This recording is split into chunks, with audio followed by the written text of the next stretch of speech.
Welcome back, Steve Griffith, with part of our leadership series. Today I'm very excited because in the last session we talked about energy recovery in terms of managing energy, not time, and we focused on the meditation as a very easy, simple technique to learn to put into your daily routine to recover energy. Today I want to welcome Tegan Wallace, who's part of our team and of course is responsible for the wellness component outside the meditation. So that's to do with diet, nutrition, exercise. So in all our programs, this is a very important part of the program, as is the meditation. So Tegan, if I was to say to you, all right, now you coach and run seminars every week, we put through thousands of people through our programs, what would be the 3 pillars that you would focus on with energy management, or really not managing time, but managing energy to improve leaders' ability to really be a high-performance leader? Yeah, it's like you mentioned before. So when you're looking at health from all sort of diseases, prevention, energy, it's really from a holistic point of view. So encompassing mind, body and spirit as well. And the 3 pillars to creating optimal health, energy is, as you mentioned, sleep, diet, nutrition and exercise. All right, great. So let's start with sleep. Mm-hmm. All right. Now, everyone complains about sleep. Yeah. Is that what you find? Yeah. Insomnia is so common. Yeah, so insomnia is a real problem. And so with your experience, when people wake up in the morning, how do they really feel? Do they feel really charged? Or?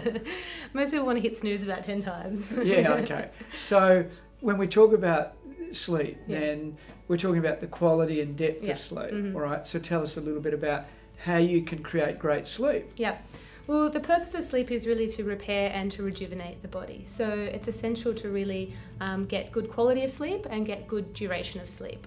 So a lot of people are staying up too late. First of all, you know, they really like going to bed late, or they're working too late, or they're having a big meal, or all these things which really impacting their quality of sleep. So actually starting to get to bed a bit earlier is the key. And we have a saying from this holistic perspective is early to bed, early to rise. Mm-hmm. So starting to wind down a few hours before you want to go to bed is the key. So a few hours? A few hours, yeah. So a lot of people have, you know, insomnia is not just not sleeping, it's the inability to get to sleep. So maybe your mind's racing, your body's restless. So what would be some of the things, like how many hours of sleep does a person really need? That again varies to the individual. So at least 7 to 8 hours is what people function optimally on. Yeah, ideally. And so what about the time of sleep? So ideally we say 10 o'clock is a really great time to go to bed, and that's because the body's healing and repairing mechanisms are actually kicked in from the hours of 10 p.m. to 2 a.m.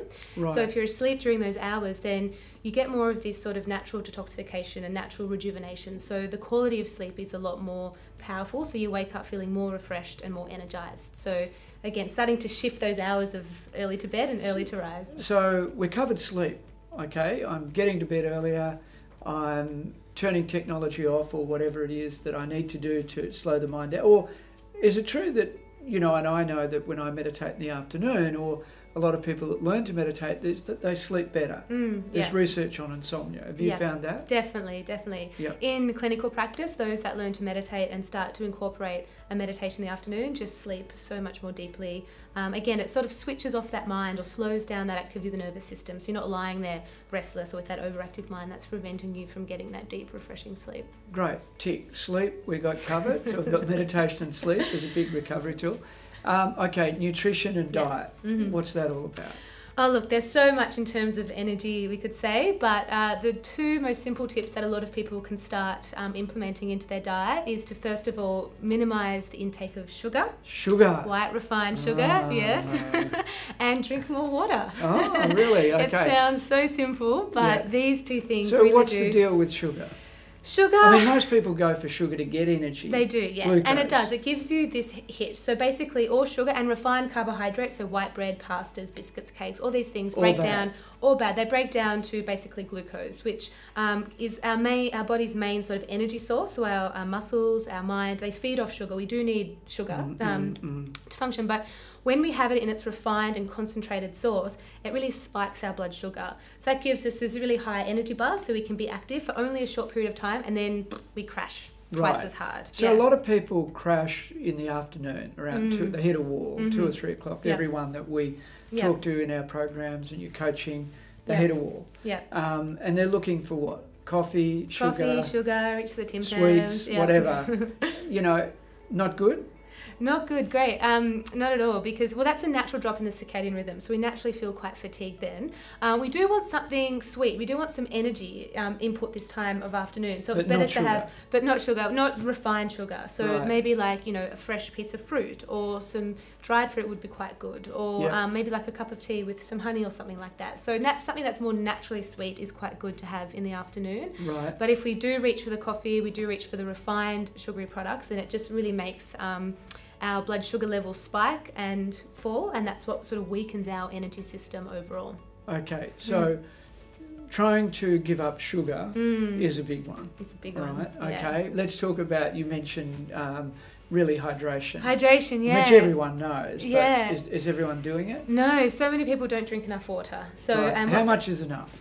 Again, it comes down to the individual, but at least 1 to 2 litres per day. How many, 1 or 2 litres, how many cups or sort of The best hydration is to try and drink 1 cup of water every hour. 1 cup of water every hour? Yep, ideally for proper hydration. Not 24 cups, but like just one 8. while you're awake. Right, okay. Yeah, good. So, you know, in the office we should have our water bottle. Or get a water bottle or a jug, keep it on your desk.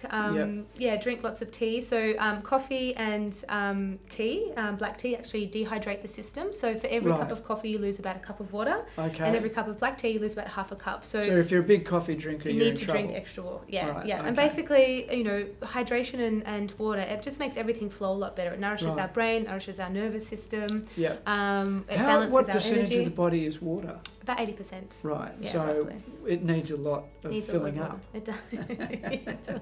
We're running on empty. Running on empty. All right, good. So what we've probably got here is if we can add meditation, we can add these tips, then we're going to have a lot of energy, you know, and we're going to be optimally performing at what we refer to as high performance, which is not just lots of energy and running around, but, you know, positivity and calmness together. This ability to operate above the line, which we've talked about in the whole series. Positive thinking, solution-minded, feeling great, you know, really being more calm inside, being present, having that energy sounds good, doesn't it? So I think all of us would like that. And so lifestyle changes, really adopting new techniques like meditation to produce mindfulness. This is all part of being a high-performance leader.